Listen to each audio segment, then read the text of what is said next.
Bismillahirrahmanirrahim. Assalamualaikum warahmatullahi wabarakatuh. Memang cantik batu pualam kalau dipotong petak-petak. Dari bunyi sambutan salam nampaknya banyak yang belum dapat kue kotak.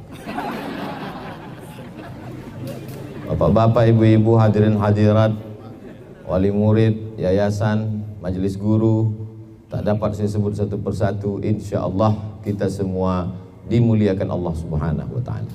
Amin ya Rabbal Alamin. Saya pulang ke Pekanbaru tahun 2008, bulan suci Ramadan. Kemudian ada orang menelpon saya. Assalamualaikum. Waalaikumsalam. Ustadz, bisa ceramah? Bisa. Tapi ini di sekolah Pak Ustadz, SMP. Ya, insya Allah saya datang. Apa nama SMP-nya? SMP Al-Azhar Sifabudi. Bayangan saya nanti akan tausiah dengan anak-anak SMP, siswa-siswi laki-laki perempuan. Rupanya begitu sampai wali murid, jumlahnya cuma 5 orang. Lama-lama pengajian tinggal 3 orang, lama-lama tinggal 2,5. Yang 2 ikut, yang 1 mengantuk. Lalu kemudian berawal dari lokal atas, pindah ke samping, pindah ke belakang. Dan sepanjang saya mengisi pengajian di Akramun Nas, Masjid Undri Gobah 4 tahun, pindah ke Al-Falah 2 tahun, pindah ke Masjid An-Nur tak sampai 2 tahun. Tapi di antara semua pengajian itu yang paling lama di Al-Azhar Sifabudi. Walaupun sedikit tapi berkelanjutan. Itu namanya kalau bahasa orang Melayu, genting tapi tak putus. Begitulah suasana. Dan sampai hari ini, walaupun saya pergi ke sana kemari, pulang dari Sumatera Barat dari malam, pagi ini kita masih bertemu, bertatap muka. Saya ucapkan banyak terima kasih kepada Pak Imran, Ibu Neti beserta seluruh keluarga, Al-Mukarram Ustadz Qurtubi beserta Bapak Ibu guru, Bapak Ibu wali murid yang tak dapat saya sebutkan satu persatu.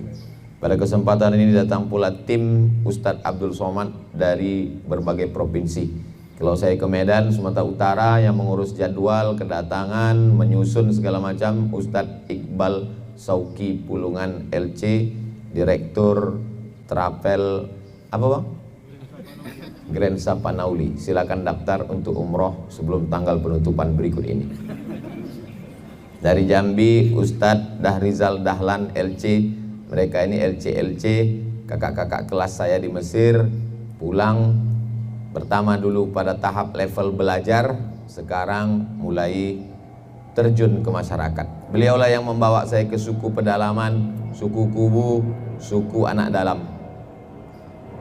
Lalu kemudian dari Jakarta yang musuh jadwal saya Ustadz Qurtubi.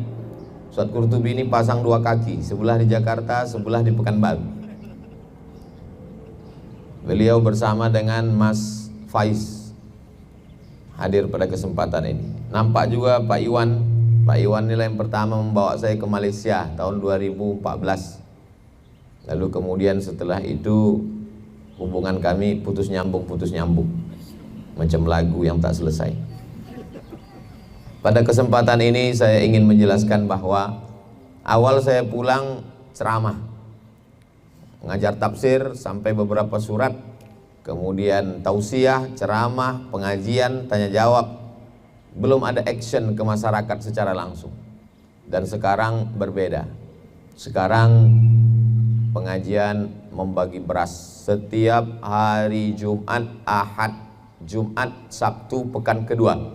Dari mulai khutbah Jumat, habis khutbah Jumat saya dibawa membagi-bagi beras. Dari mulai 6 ton sampai 20 ton di kota Pekanbaru di tepi Sungai Siak, masyarakat yang tidak mampu. Lalu kemudian mengadakan khitan massal gratis bersama Sunatron. Saya yang mengiklankannya. Daftarkan segera ikut Sunatron, anak-anak dan suami Anda. Mu'alaf maksudnya baru masuk Islam. Sunatron tidak lagi seperti zaman dulu. Zaman dulu sunat sangat primitif, direndam jam 6 pagi, jam 6 sore baru dipotong. Zaman sekarang sudah ada namanya sunatron, sunat pagi sore bisa akad nikah. Nah, itu saya mengiklankannya. Dan ketika pertama kali 99 pesertanya, saya diminta untuk pemotongan pertama. Tak berani saya, takut salah potong habis. Tapi action nyata, tidak hanya sekedar ceramah. Bersedekahlah, mari kita bantu saudara-saudara kita, tetangga kita yang tidak bisa menyunatkan anaknya. Enggak, kita langsung action. Ada yang tak mampu makan, kasih beras. Ada yang tak bisa menyunatkan anaknya, kasih sunatron. Ada yang rumahnya tidak layak, buatkan rehab rumah. Ini mau bulan puasa tahun lalu 200 paket setiap sore. Ini juga. Kemudian ada pula mobil gratis. Mobil gratis, syaratnya 2, sakit mati. Namanya mobil ambulan. Yayasan Tabung Wakaf Umat. Ini semua berkat kerjasama. Saya tak bisa sendiri. Yang bekerja semuanya adalah Yayasan Tabung Wakaf Umat. Ada yang kerjanya menghubungi aja, menelpon segala macam. Ada yang kerjanya langsung memperhatikan tukang. Ada yang macam-macam. Saya bagian yang paling ringan. 5 menit, 10 menit datang, tengok bangunan, letakkan, pura-pura nyemen, kemudian kirim semen, batu bata, kerikil ke nomor berikut ini. Mereka transfer. Tapi yang paling berat tanggung jawabnya di akhirat nanti saya, karena saya akan dituntut semuanya. Maka saya meminta kepada kawan-kawan, sahabat-sahabat, tolong amanah. Rupanya itu tidak hanya sekedar di yayasan, di Al-Azhar Sifabudi juga begitu.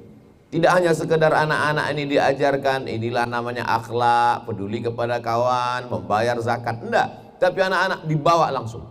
Anak-anak Al-Azhar Sifabudi tidak belajar akhlak di kelas, langsung dibawakan ke rumah sekitar yang tidak mampu. Masuk dia ke dalam, bersalaman dengan saudara kita yang kurang beruntung hidupnya. Lalu kemudian berkenalan dengan bapak kerjanya apa, tempat parkir ibu apa, jualan bakwan dulu goreng, sekarang karena tak ada minyak dikukus. Lalu kemudian macam-macam. Jangan terlalu fokus kali di minyak nih. Kalau anak bapak ibu pintar, pintar matematika, maka sesungguhnya kalkulator lebih pintar. Kalau anak bapak ibu bisa hafal itu, hafal ini, hafal ibu kota, hafal nama presiden, maka sesungguhnya www Google lebih pintar. Kalau anak bapak ibu bisa bercerita, bisa ngobrol, maka sesungguhnya YouTube lebih pintar. Pendidikan online terlepas dari positif negatifnya, dia sudah menghilangkan banyak sisi dari pendidikan. Salah satu contohnya apa? Bisa dia tampil di depan gurunya pakai jilbab, rapi, bagus, tapi tak bercelana. Kenapa? Karena pas foto. Ada satu yang hilang, akhlak. Itulah yang ditanamkan di Al-Azhar Sifabudi. Anak-anak ini tidak hanya sekedar dikatakan, diajarkan hadis, la yu'minu ahadukum, kamu tidak beriman hatta yuhibba li akhi, sampai kau sayang kepada saudaramu, ma yuhibbu li nafsi, sama seperti sayang pada diri sendiri. Tidak hanya sekedar menghafal hadis, hadisnya dia hafal, tapi langsung dia tengok dengan mata kepalanya. Karena tak sama dengan yang kita lihat di TV, dengan kita lihat di gambar, di baleho, dengan yang nyata asli itu beda. Itu maka disandingkan antara yang asli dengan yang gambar. Beda kalau anak-anak ini langsung dibawa. Ustadz ini dengar cerita atau langsung? Saya jalan dengan mereka. Kami masuk ke rumah-rumah sekeliling, dikenalkan kepada mereka. Macam-macam programnya dibuat oleh Ustadz Qurtubi. Saking banyaknya programnya, tak ingat saya lagi untuk menyampaikannya. Dan setiap pertemuan saya datang kemari, ada saja program-program terbaru yang belum pernah ada di program di tempat yang lain. Belum pernah di Medan, belum pernah di Jambi, belum pernah di Jakarta, belum pernah dimanapun. Program 1000 sendal. Untung dibilang tadi 1000 pasang. Kalau sempat 1000 sendal kanan semua. Sendal aja berpasangan, masa kamu enggak?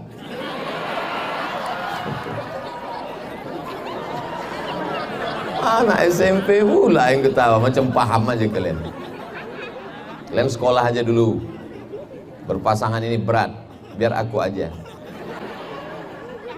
Nah, Jadi sesungguhnya apa yang dilakukan, saya paling rasa risau kalau ke masjid bawa sepatu, wudhu, sepatu basah, kaki basah, risih. Maka begitu nampak ada sendal, alhamdulillah. Cuman kalau bisa ditulis di situ sendal masjid. Cuman kadang orang ini kalau tak tulis sendal rasa macam punya dia. Pas ditanya kenapa kau bawa, masjid punya Allah, sendal ini juga.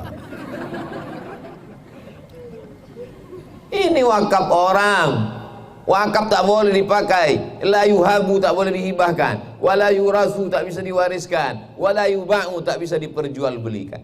Di Al-Azhar Syifabidi komplit dari mulai teori, praktek semua dilaksanakan. Anak bapak ibu di sini belajar fisika, kimia, biologi, matematika, bahasa Inggris, tapi juga di kepalanya ada bahasa Arab, sejarah Islam, akidah akhlak, Quran, hadis.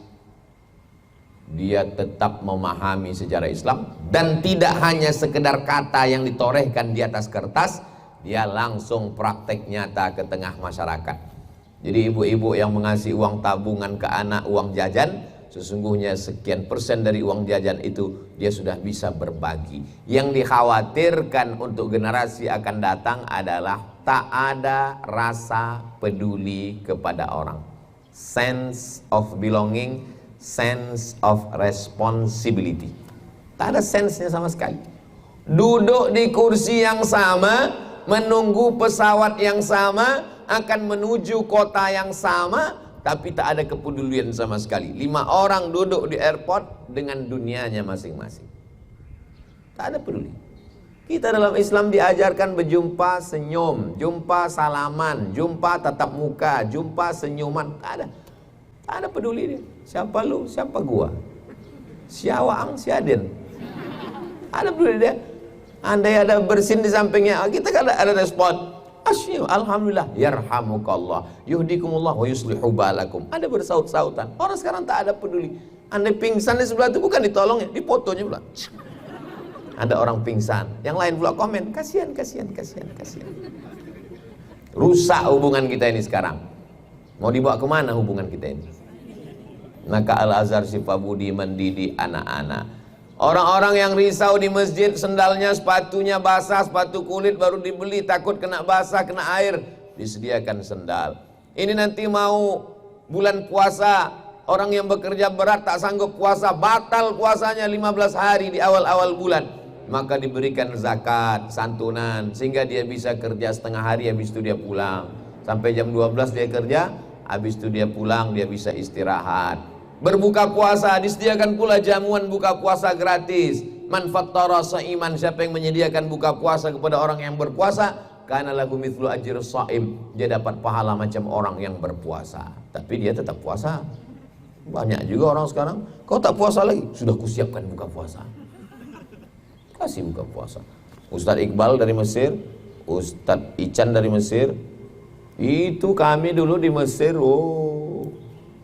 saya di Mesir 4 kali Ramadan, 2002, 2001, 2099, 4 kali Ramadan.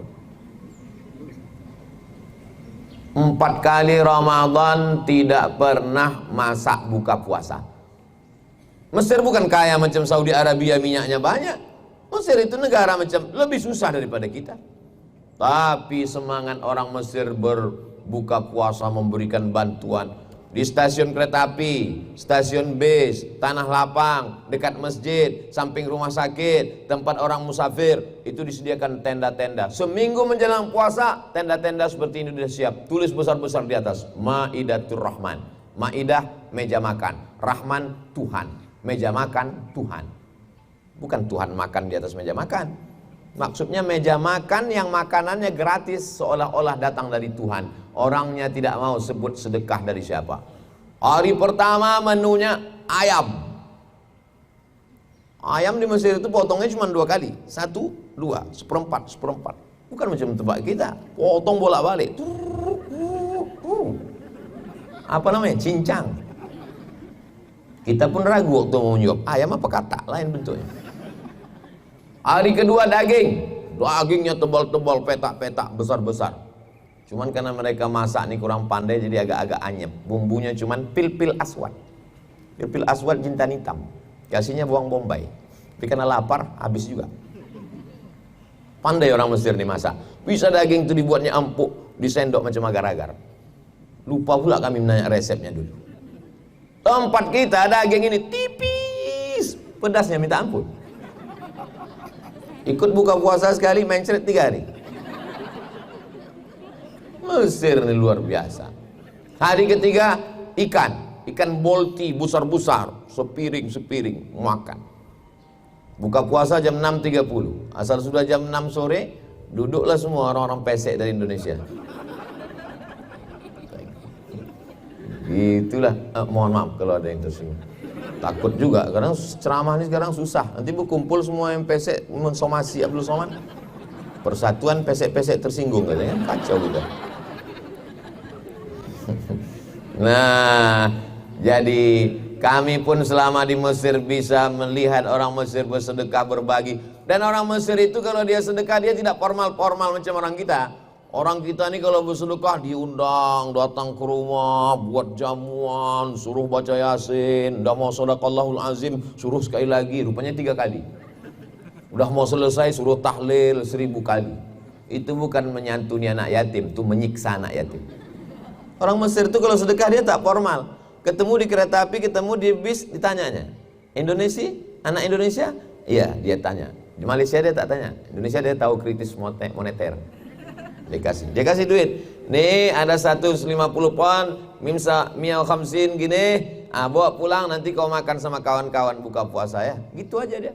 Tak terlalu formal. Kita nih formalnya minta ampun. Undang ke rumah, datang, baca itu, baca ini, boleleh keringat, sebesar jagung tumpah keringat.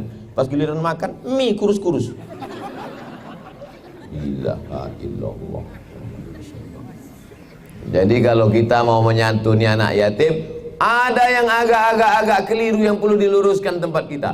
Seminggu menjelang bulan puasa, itu jadwal santunan anak yatim full. Makan pagi, makan siang, makan malam 3 kali pula. Begitu di bulan Ramadan, begitu juga melimpah ruah. Habis itu tak ada lagi.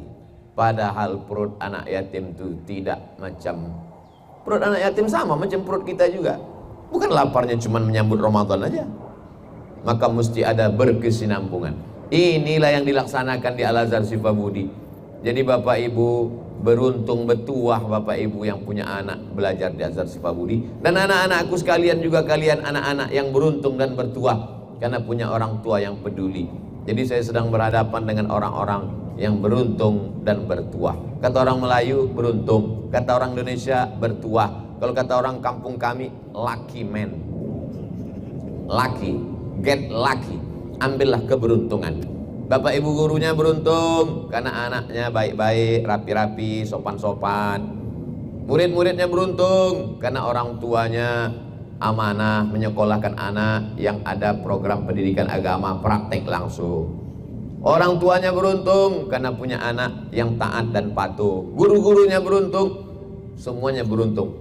Dan yang paling beruntung adalah saya, karena saya berada di tengah orang-orang yang beruntung dan bertuah. Bersama kita di Azhar Sifabudi, bersama kita di Pekanbaru, bertetangga di surga insya Allah. Dari bunyi aminnya macam-macam tak yakin, macam-macam marah. Payah kalilah dengar ceramah ustaznya. Kita pelan dibilangnya tak yakin, kita kuat dibilangnya mengamuk. Yang paling selamat diam aja lah. Bapak Ibu yang dimuliakan Allah Subhanahu wa taala. Anak-anak ini sekarang kelas 1 SMP tahun 2022. 2032 mereka sudah selesai S1. SMP 3 tahun, SMA 3 tahun, kuliah 4 tahun. 2032 selesai S1.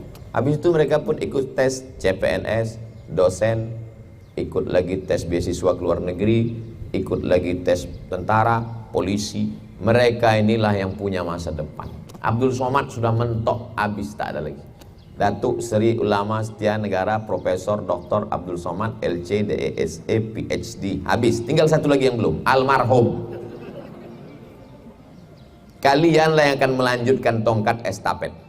Kalau kalian nanti jadi bupati, jadi gubernur, kalian pasti tidak ragu untuk belusukan masuk ke rumah-rumah fakir miskin, menyediakan beras, menyediakan sendal, menyediakan buka puasa, menyediakan baju hari raya. Kenapa? Karena di SMP kalian sudah dibiasakan. Allah bisa karena biasa. Kalau kalian nanti ada yang jadi polisi dan tentara, jadi kapolda, jadi kapolres, kalian tak ragu untuk mengumpulkan anak-anak buah kalian, punya program masuk ke perkampungan kumuh, mencari anak yatim fakir miskin, menyekolahkan, membantu fakir miskin, yatim, duafa, menyantuni janda-janda, dalam kurung yang tua-tua. Bapak Ibu yang dimuliakan Allah SWT. Tapi kalau orang tidak dibiasakan dengan ini, maka dia tak pernah bersentuhan dengan orang susah. Kalau ditanya, tahu kok orang susah? Apa itu susah? Tapi di Azhar Syifa Budi, dia diajarkan praktek jumpa langsung. Program ini dibawa oleh Ustadz Qurtubi kemari, dikenalkan kepada anak-anak, bapak-bapak ibu sekalian. Mungkin ada di antara bapak ibu yang seumur hidupnya tak pernah naik angkot. Mungkin ada di antara bapak ibu yang seumur hidupnya tak pernah masuk pasar tradisional. Sekali-sekalinya dia masuk ke pasar tradisional, langsung alergi, langsung gatal-gatal, langsung cabut. Mungkin ada di antara bapak ibu yang tak pernah mengusap kepala anak yatim. Mungkin ada di antara bapak ibu saking hebatnya tak pernah melihat orang miskin rumahnya terbuat dari kayu, dari bambu, lapuk. Sampai kami ke tempat rumah orang di tepi Sungai Siak, dari kayu, lapuk. Jangankan disenggol, bersin kita jatuh kayunya. Hasim tumbang. Sudahlah rumah kayu, lapuk, ternyata tanahnya numpang di sekolah MDA. Sementara MDA didirikan numpang di situ. Bayangkan itu. Di situ tempat masak, di situ kasur tidur, istri stroke, suami sudah tua, mengambil upah buruh pikul di pelabuhan Sungai Duku. Itu kalau tidak kita tengok langsung kasat mata. Anak-anak ini insya Allah setelah dia melihat itu semua, pulang ke rumah dia menjadi anak yang berterima kasih kepada bapak ibu. Anak-anak ini kalau tidak kita ajarkan kepada itu, dia tidak akan pernah sayang ke bapak ibu. Dikasih motor, minta mobil. Dikasih mobil, minta mobil sport. Dikasih mobil sport, minta pesawat terbang. Apalagi ditontonnya di YouTube itu semuanya menceritakan tentang kemewahan, kehebatan. Ini berapa? 15 miliar. Oh, murah banget. Rupanya punya orang. Baru ketahuan, rumah punya orang, mobil punya orang, hutang semuanya. Sampah. Itulah yang ditonton oleh anak-anak kita. Akhirnya otak dia materi. Ulang tahun kasih mobil, sayang mama. Ulang tahun kasih gadget laptop, sayang papa. Kalau tidak ada hadiah berarti tidak sayang. Sudah tertulis di otaknya, ada hadiah sayang, tak ada hadiah tak sayang. Bapak tak sempat, ibu tak sempat membawa mereka ke panti asuhan. Jalan-jalan ke Danau Toba, bagus. Pergi ke Bukit Tinggi, mantap. Jalan-jalan ke Bali, tak salah. Tapi di hari bahagianya, bawa juga dia ke panti asuhan. Dia akan nanya, papa, mama, ini siapa? Ini saudaramu, sama umurnya denganmu. Hanya saja dia kurang beruntung, ayahnya meninggal, emaknya menjadi TKI di luar mencari makan sesuap nasi. Jadi dia tinggal di sini siapa-siapa, jadi asuh oleh mereka. Makannya, tidurnya, kau tengok kamarnya, kau tengok tempat tidurnya, kau tengok lemarinya, kau tengok piringnya, kau tengok lauknya. Bagaimana kau bandingkan dengan di rumah? Kau semuanya ada, memasakkan ada, membawakan air ada, membantu ada, semuanya ada.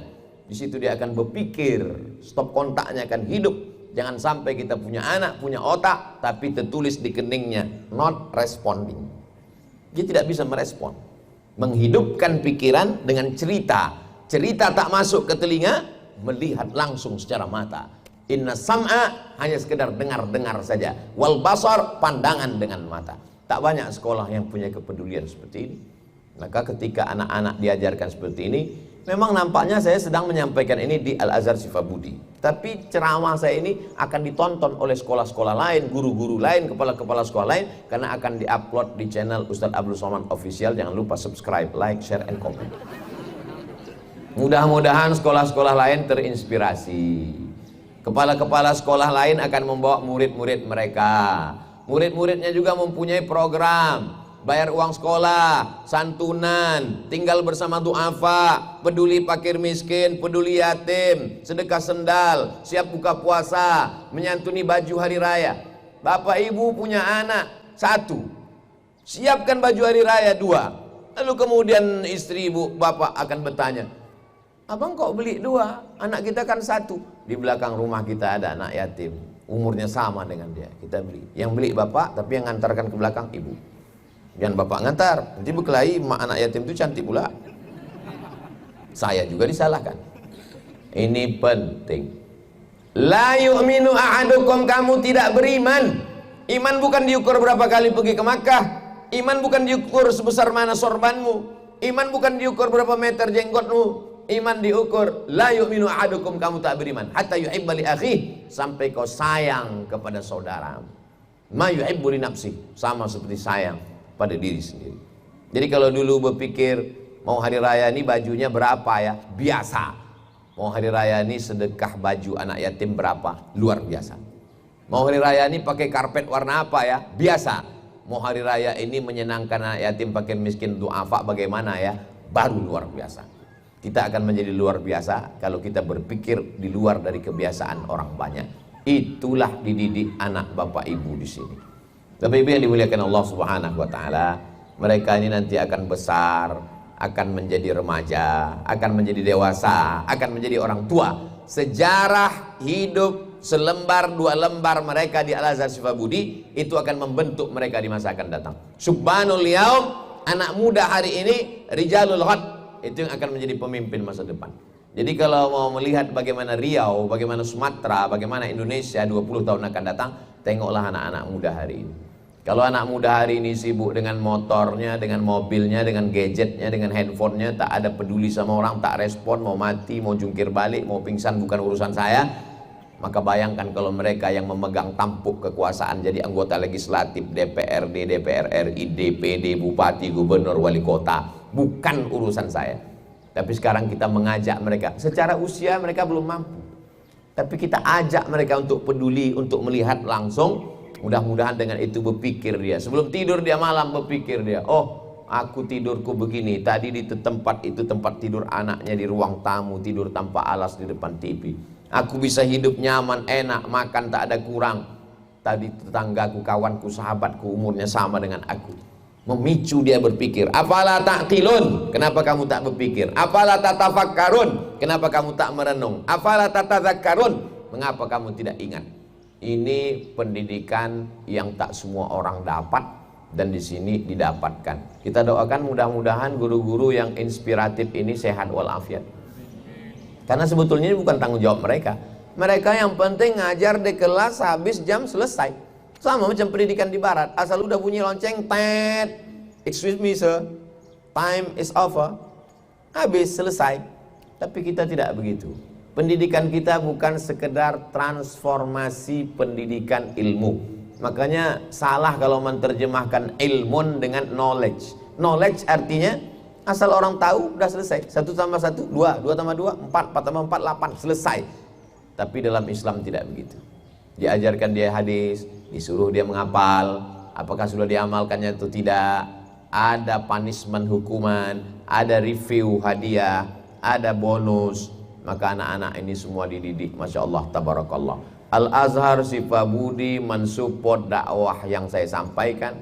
Dari mulai bantuan ke suku Talang Mama, suku Akid, anak dalam, sampai kepada Yayasan Tabung Wakaf Umat.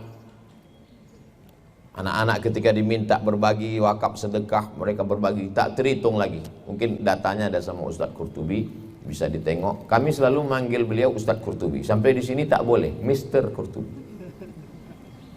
Mudah-mudahan apa yang dilakukan ini mendatangkan keberkahan untuk keluarga besar Al-Azhar Sifabudi. Dari mulai yayasan, Bapak Ibu guru, Bapak Ibu wali murid, anak-anak siswa-siswi, semuanya.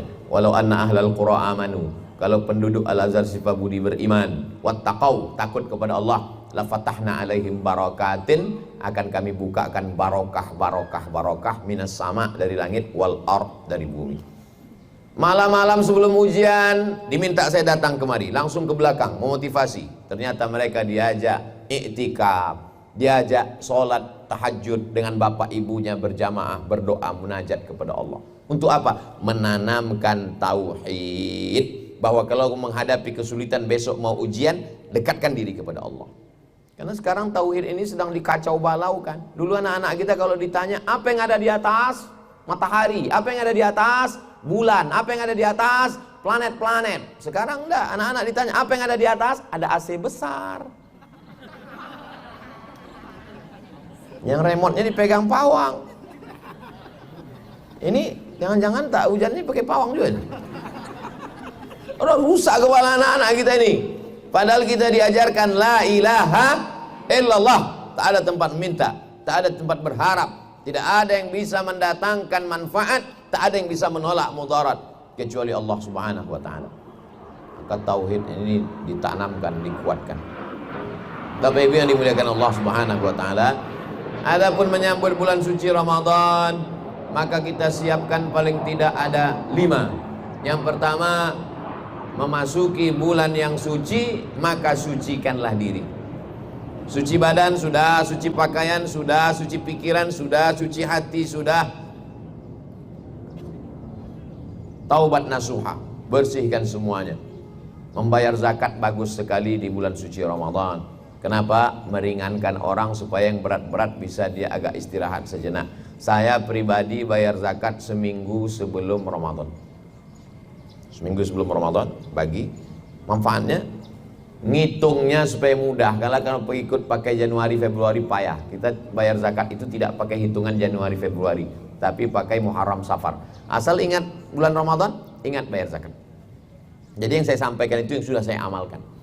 Sucikan harta dengan zakat, sucikan badan dengan mandi, wudhu dan tayamum, sucikan hati dengan muhasabah, sucikan hubungan dengan tetangga, kawan, sahabat, minta maaf.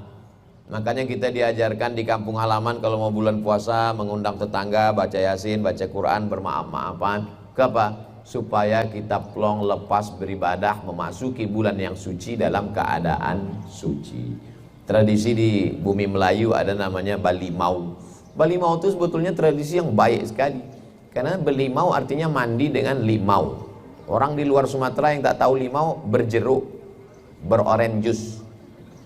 Karena jeruk itu kalau orang mencuci ikan hilang lemak-lemak bau amisnya dengan jeruk. Begitulah orang dulu yang belum punya deterjen, belum punya sampo, belum punya sabun, mandinya pakai limau. Diambil limau nipis, limau purut, limau segala limau, ditambahkan bunga-bunga, kuntum, melati, mawar, masuk bunga tai ayam.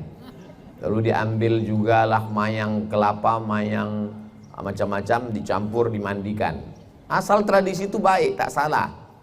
Tapi kemudian menjadi rusak karena zaman sekarang orang tidak beli mau sekedar mandi, beli mau pakai keyboard tunggal. Apa hubungannya? Beli mau pakai baduo dia teban, bonceng-boncengan, merusak. Maka kalau ada anak-anak muda di hari sebulan petang megang, sehari menjelang bulan puasa, izin untuk ikut ramai-ramai, jangan kasih. Ulama wajib memfatwakan haram. Kenapa? Karena ada perbuatan maksiat. Tapi kalau bisa dijaga, baik, tak salah. Saya mau menjelaskan bahwa tradisi nenek moyang dulu baik, dirusak oleh orang sekarang. Setelah suci bersih, siapkanlah budget lebih. Ramadan kan makanannya dikit Pak Ustadz, cuman sahur sama berbuka, kenapa dilebihkan? Di rumah siapa aja? Suami, istri, anak 2, ada yang membantu asisten rumah tangga 5 orang, buat 10 porsi, 2 kali lipat. Yang 5 lagi untuk apa? Antarkan ke fakir miskin yatim, untuk apa? Adik-adik mahasiswa yang tinggal di masjid, warim. Membagi makanan jam 6 supaya jam 6.30 sama-sama berbuka. Banyak juga orang di Pekanbaru ini bagi makanan pulang tarawih jam 10 daripada basi. Sudah basi santannya, bubur kacang hijau, kolak baru dikasih. Dimakan yatim jam 11, jam 12 mati. Bukan sedekah, itu namanya laknat Allah diundang turun. Antarkan ke sana daripada busuk, antarkan ke sana daripada tak termakan. Bukan pahala sedekah. Yang ketiga adalah siapkan fisik. Karena ibadah Ramadan ini full. Dari mulai sholat isya berjamaah, sambung tarawih berjamaah, sambung witir berjamaah, sambung iktikaf berjamaah, siangnya siam, malamnya qiyam. Maka fisik mesti sehat. Jangan banyak-banyak minum es, karena kalau minum es radang tenggorokan, sakit kepala, masuk angin, demam. Minuman yang paling bagus sunnah Nabi SAW, direndam kurma jam 4 jam 3 sore dengan air panas. Nanti kira-kira jam 6 dia mulai air suam-suam kuku, diaduk, diminum airnya. Itu amat sangat bagus untuk usus. Kenapa? Karena usus kita kering 13 jam setengah tak kena makanan, masuk dia yang manis.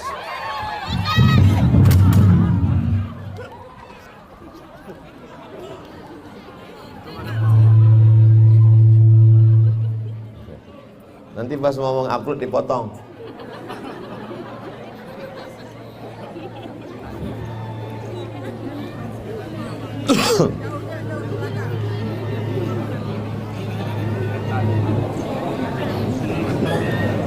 Kita lanjutkan setelah yang satu ini. Pertama, suci. Yang kedua, siapkan budget lebih. Yang ketiga, siapkan fisik yang kuat karena ibadah yang kuat.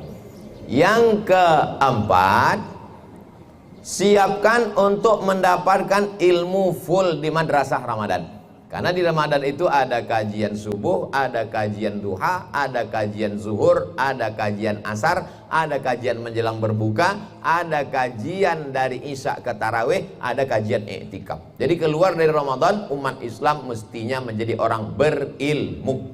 Karena ada madrasah namanya madrasah Ramadan. Saya anjurkan masjid-masjid buat rekaman video, diupload. Masjid punya channel. Supaya apa? Supaya kajian-kajian itu tidak hilang. Nah, ini semuanya, apalagi membuat channel sekarang gratis, begitu mudahnya. Kalau tidak dibuat persaingan orang-orang baik di sosial media, maka orang-orang jahat akan tampil. Dulu masih ada sensor film nasional, ada komisi penyiaran, ada pengawas. Sekarang tak ada lagi.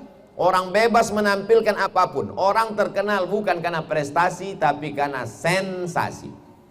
Orang yang suka minum khamar, dia buat podcast khamar.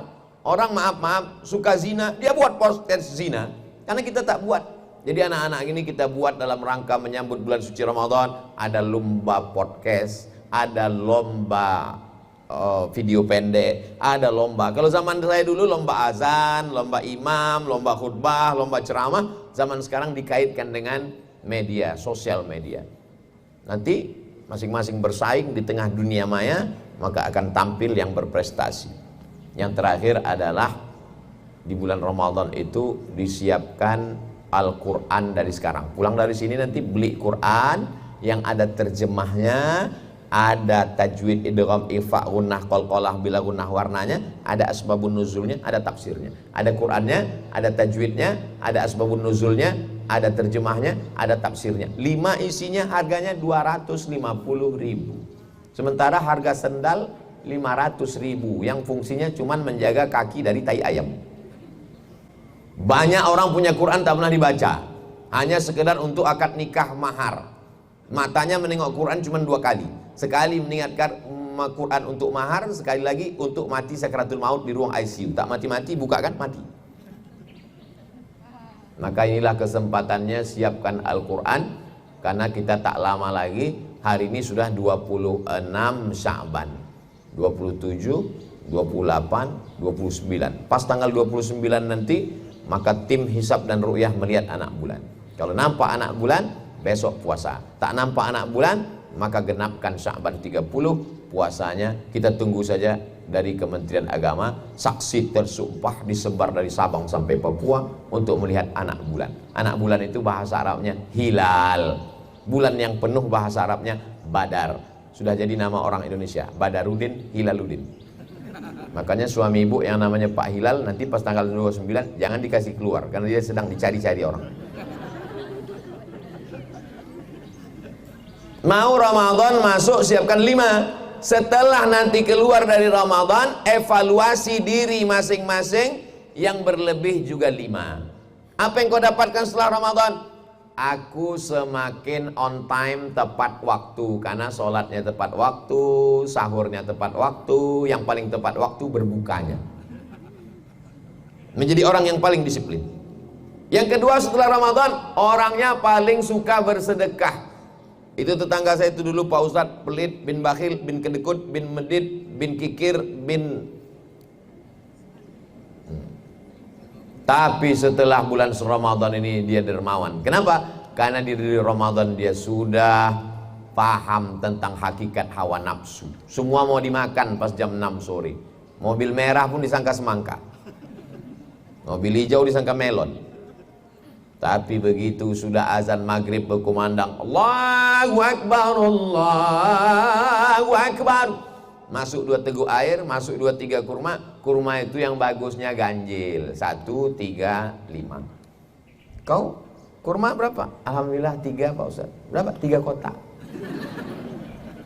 Itu bukan berbuka, itu namanya usus lubang. Yang meningkat lagi ketiga adalah meningkat kualitas bacaan Al-Quran. Yang sebelumnya terbata-bata karena di bulan Ramadan dia tadarus, dia punya program khatam Quran, dia punya program baca Quran tahajud, i'tikaf malam. Ada lagi sekarang namanya Quran tahajud. Pakai meja, pakai alat, kita bisa tengok, dibaca saat tahajud malam.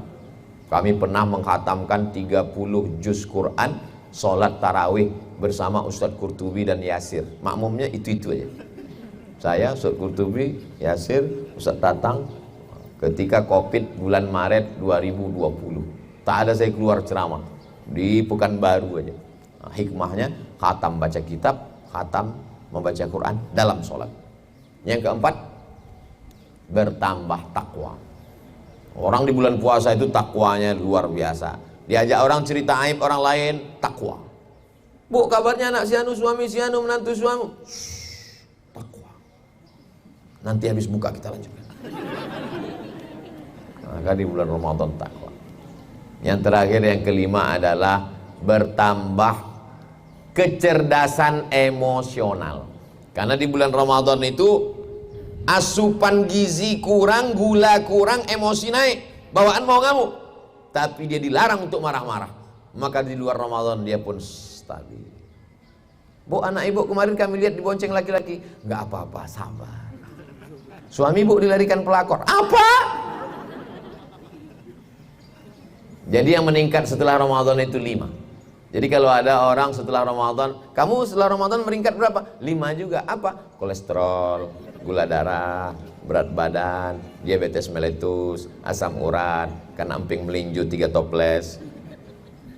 Bukan itu tujuan Ramadan. Itu orang yang hanya sekedar memindahkan jadwal makan. Makan pagi dipercepat jadi jam 4, makan malam dipercepat jadi 6.30, makan siang didelet, lalu dibalaskan sakit hati saat azan maghrib. Allahu Akbar, Allahu Akbar, hari pembalasan. Nauzubillah. Saya rasa sudah cukup saya sampaikan materi tentang menyambut Ramadan. Hah? Donasi untuk program?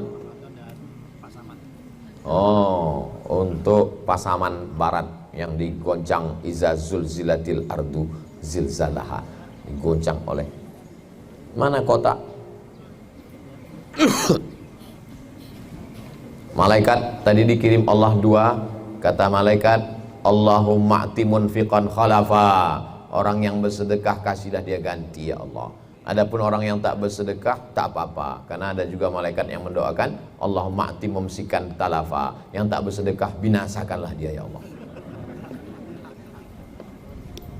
Orang yang bersedekah kata Nabi, da'u mardakum bisadaqah. Obati orang yang sakit diantara kamu dengan sedekah. Yang sakit-sakit keluarganya ke rumah sakit sudah, makan herbal sudah, disuntik sudah, diobati sudah, ke dukun sudah. Jangan sampai ke dukun.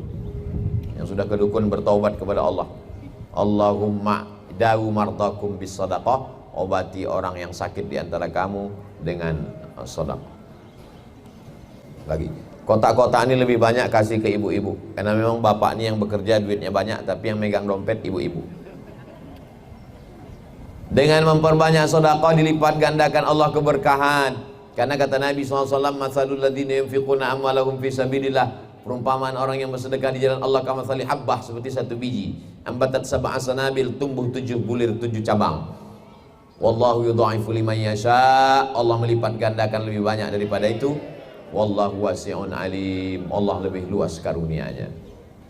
Jadi digabungkan jadi semua, lalu kemudian dihitung, lalu kemudian wa amma bi ni'mati rabbika fahaddits, adapun nikmat Tuhanmu maka ceritakanlah. Bapak Ibu yang belum bapak bawa uang nanti bisa melalui transfer banking ke nomor berikut ini melalui Ustadz Mr. Qurtubi. Kalau di tempat bapak-bapak saya tengok kotaknya dibuat pintunya kecil. Ini tak berpintu sama sekali. Ini nampaknya bukan cuma duit, sama-sama dompet, sama-sama tasnya pun muat masuk dalam. Bapak Ibu yang dimuliakan Allah Subhanahu wa taala, maka semua yang kita berikan ini datangnya dari Allah, bukan punya kita. Hanya dititipkan aja sementara di kantong kita, dititipkan di dompet kita, akhirnya kita pun mati. Dan sampai hari ini belum ada orang Islam mati bawa dompet, belum ada orang Islam mati bawa tas, belum ada orang Islam mati bawa kartu kredit. Yang dibawa mati, itulah. Jadi siapa yang memasukkan duit di situ 1 juta, itulah yang dibawa mati. Siapa yang memasukkan duit di situ 2.000 perak, di situlah yang dibawa mati. Ada juga orang melihat kotak sedekah ini langsung detak jantungnya tak normal. Begitu nampak kotak sedekah langsung kumat darah tinggi. Mudah-mudahan kita menengok kotak sedekah ini dalam keadaan wajar dan sehat walafiat. Saya melihat orang Mesir bersedekah waktu penggalangan dana untuk Palestina.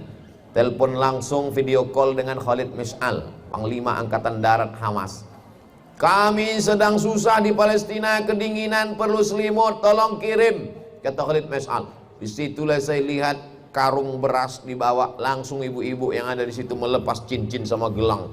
Begitu rupanya orang Mesir masuk semua. Di tempat kita pernah juga dibuat begitu, masuk gelang cincin, pas dibawa ke pasar Sukaramai, rupanya imitasi. Bapak Ibu yang dimuliakan Allah Subhanahu wa taala, orang-orang yang bersedekah di jalan Allah sesungguhnya dia sedang seperti yang dilihat Nabi waktu Isra Mi'raj, tumbuh, potong, tumbuh, panen, tumbuh, tak menunggu masa. Kalau dia pohon sawit mesti menunggu seminggu baru bisa panen, 10 hari. Ini tidak, dipotong, tumbuh, dipotong, tumbuh. Nabi bertanya kepada Jibril, apa ini Jibril? Kenapa tak habis-habis? Kata Jibril, itulah orang yang bersedekah. Orang-orang mati itu kalau dia ditanya, mayat-mayat, jenazah-jenazah, seandainya kalian dihidupkan lagi, mau apa tidak? Kata jenazah, kami mau hidup lagi ya Allah. Kalau kau kuhidupkan lagi semenit, kau mau apa? Kata mereka, laula akhartani ila ajalin qarib, kalau kau hidupkan aku ada semenit sedetik, fa'asaddaqa, kami mau bersedekah. Kenapa mereka tak bilang kami mau haji? Kenapa mereka tak bilang kami mau jihad? Kenapa mereka tak bilang kami mau sholat sunat? Kami mau bersedekah? Karena pahala sedekah sudah nampak ketika di alam kubur, mengalir sedekah ketika di alam kubur. Itulah mengapa orang-orang mati itu kalau dihidupkan yang pertama dia ingin fa'as-saddaqa, kami ingin bersedekah. Itulah yang dapat saya sampaikan pada kesempatan kali ini. Langsung doa Ustaz. Di akhir majelis mari kita sama berdoa. Kita akan memasuki bulan suci Ramadan. Mudah-mudahan kita diberikan kesehatan zahir dan batin, dibukakan pintu rezeki, anak-anak soleh dan solehah, bapak ibu sehat semuanya, istiqomah iman dan Islam, dijauhkan dari malapetaka, bencana dan musibah. Untuk niat yang baik-baik ini kita baca Ummul Quran Al-Fatihah. A'udzubillahi minasyaitonirrajim. Bismillahirrahmanirrahim. Alhamdulillahirabbil alamin. Ar-Rahmanir-Rahim. Maliki yaumiddin. Iyyaka na'budu wa iyyaka nasta'in. Ihdinas siratal mustaqim, siratal ladzina an'amta 'alaihim ghairil maghdubi 'alaihim waladdallin. Amin. Allahumma shalli ala sayyidina Muhammad wa ala ali sayyidina Muhammad. Allahumma inna natawassalu ilaika bisirril Fatihah. Kami mohon kepada Engkau dengan kemuliaan surat Al-Fatihah, antuballigh maqasidana, sampaikan segala maksud niat baik kami. Wa taqdi hajatina, tunaikan segala hajat-hajat kami. Wa taghfir lana ma madha, ampunkan segala silap salah dosa kami. Allahumma barik lana fi Sya'ban, berikan kami berkah di bulan Sya'ban. Wa ballighna Ramadan, sampaikan kami ke bulan Ramadan. Rabbana hab lana minas salihin, jadikan anak-anak kami ini anak-anak yang soleh dan solehah. Allahumma dafa'anhumul ghala wal waba wal fahsya wal riba wal zina wal munkar. Selamatkan anak kami ini dari narkoba, dari pergaulan bebas, dari LGBT, dari zina, dari perbuatan keji dan mungkar. Allahumma ja'alhum barrina li abaihim wa ummahatihim. Jadikan anak-anak ini anak-anak yang berbakti kepada ayah ibu mereka. Wa ja'alhum nafi'ina li awtanihim wa dinihim. Jadikan anak-anak ini bermanfaat untuk agama, nusa dan bangsa ya Allah. Wahfazhum min kulli su' wa syarr. Jaga anak kami ini dari segala yang tidak baik, dari segala perbuatan keji dan mungkar. Allahumma ja'al hadzal balada baladan amina. Jadikan Riau bumi lancang kuning negeri yang aman, negeri yang damai, terbuka pintu rezeki dari segala penjuru. Rabbana ighfir lana dzunubana, ampunkan dosa kami. wali abaina ayah kami, wali ummahatina emak kami, wali azwajina pasangan hidup kami, wali auladina anak-anak keturunan kami, wali masyaikhina tuan guru-guru kami, wali man hadarana semua yang hadir di majlis Al-Azhar Shifabudi ini ya Allah. Rabbana atina fid dunya hasanatan wa fil akhirati hasanatan wa qina adzabannar. Wa sallallahu ala sayyidina Muhammad wa ala alihi wa sahbihi wa sallam walhamdulillahi rabbil alamin. Taqabbalallahu minkum minna wa minkum taqabbal ya karim. Terima kasih segala perhatian. Mohon maaf segala kesilapan dan kekhilafan. Saya ucapkan selamat menunaikan ibadah suci Ramadan tahun 1443 Hijrah untuk keluarga besar Al-Azhar Shifabudi beserta seluruh hadirin hadirat yang hadir pada majelis ini. Aqulu qouli hadza astaghfirullah li wa lakum. Wassalamu alaikum warahmatullahi wabarakatuh.